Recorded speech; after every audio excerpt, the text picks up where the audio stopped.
صحیح بخاری کی روایت ہے کہ اللہ ارشاد فرماتا ہے جس نے میرے ولی کے ساتھ عداوت رکھی میرا اس کے ساتھ اعلان جنگ ہے۔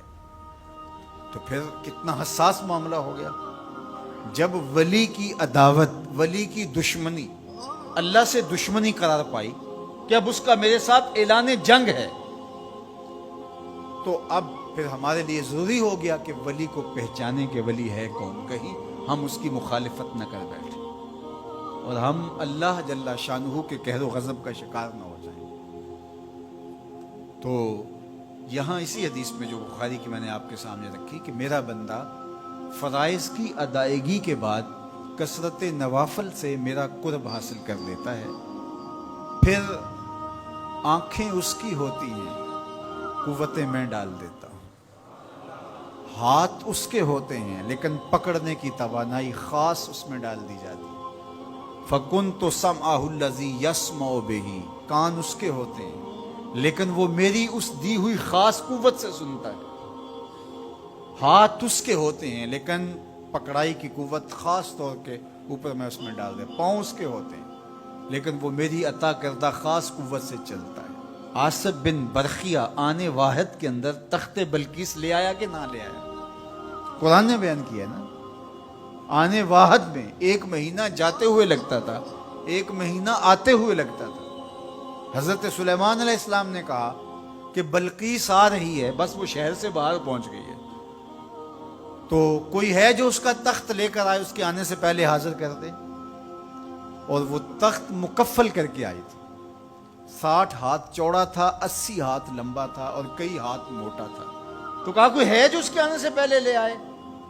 قال عفریت من الجن، ایک جن کھڑا ہو گیا، کہا حضور میں لے آتا ہوں۔ کب لاؤ گے؟ کہا کہ مجلس برخاست ہونے سے پہلے تخت آ جائے گا۔ بڑی بات تھی، لیکن سلیمان نے کہا نہیں، مجھے اس سے بھی پہلے چاہیے۔ کیا شان ہے، پیغمبر نے کہا مجھے اس سے بھی پہلے چاہیے۔ تو پھر کیا ہوا؟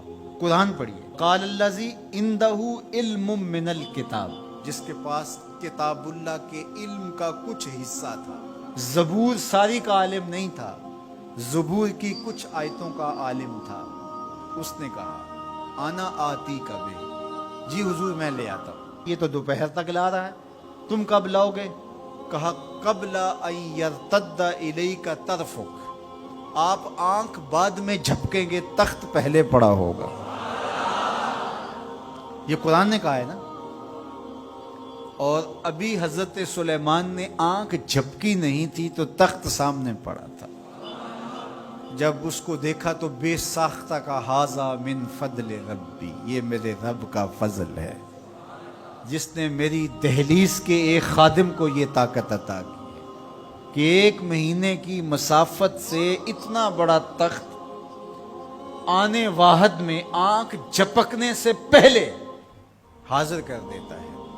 آنا آتی کا بے ہی، لفظ سنیے، آنا میں، آتی کا آتا ہوں، بے ہی اس کو ساتھ لے کے، یعنی میں ابھی گیا اور ابھی آیا اور تخت بھی لے آیا، اور وہ وہاں سے غائب بھی دکھائی نہیں دیا اور تخت بھی وہاں موجود تھا۔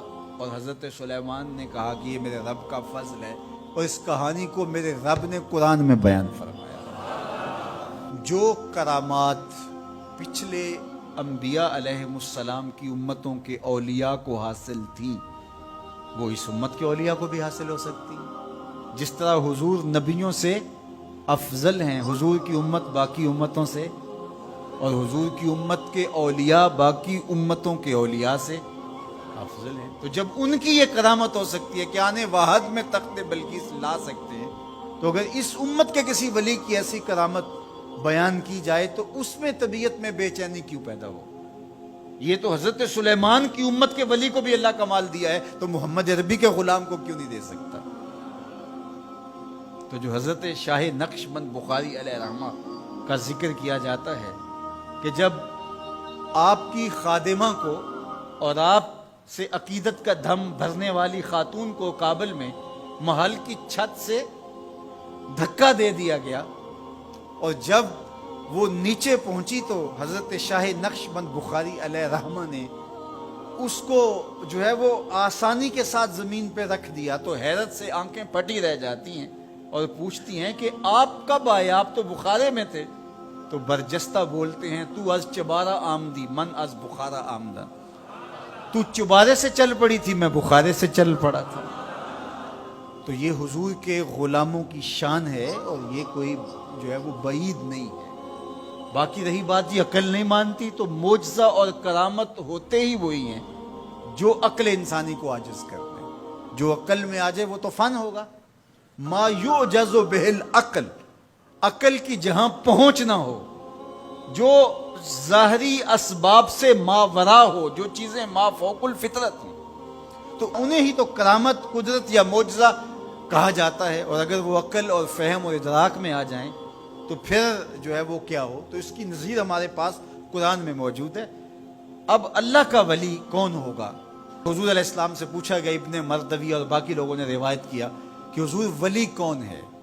تو حضور علیہ السلام نے ارشاد فرمایا، اذا رؤوا ذکر اللہ، جس کو دیکھو خدا یاد آ جائے، جس کو دیکھنے سے رب یاد آ جائے، جس شخص کی صحبت میں بیٹھ کے رغبت دنیا کم ہو اور رغبت آخرت بڑھ جائے، اس کی صحبت غنیمت سمجھو۔